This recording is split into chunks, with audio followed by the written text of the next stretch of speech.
বন্ধুরা, আজ আবার আমি হাজির হয়েছি আমার হেসেলের রান্না নিয়ে। তোমরা দেখতে থাকো আজকে আমি কি কি রান্না করেছি সাদা ভাত, উচ্ছে চচ্চড়ি, আজকে আর উচ্ছে ভাজা না, উচ্ছে দিয়ে আলু দিয়ে পোস্ত সর্ষে দিয়ে একটু উচ্ছে চচ্চড়ি করেছি পাঁচমিশালি সবজি দিয়ে একটা লাবড়ার তরকারি, এটা আমাদের খুব ভালো, আমরা খাই।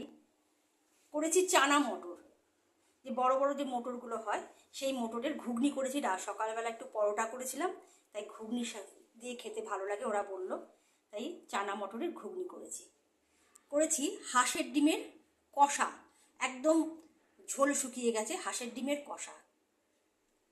আজকে একটু নতুন ধরনের চাটনি করেছি, চালতার চাটনি করেছি।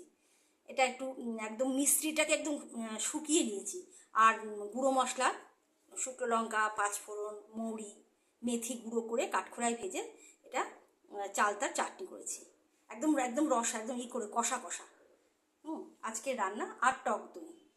আজকে আমার এটুকুই রান্না হয়েছে, রেডি। তোমরা যদি আসতে চাও অবশ্যই আসো। আমার একটু রান্না বান্না আমি বেশিই করি, এটা আমার একটা অভ্যাস হয়ে গেছে বা স্বভাব বলতে পারো। এখনকার মতন টাটা।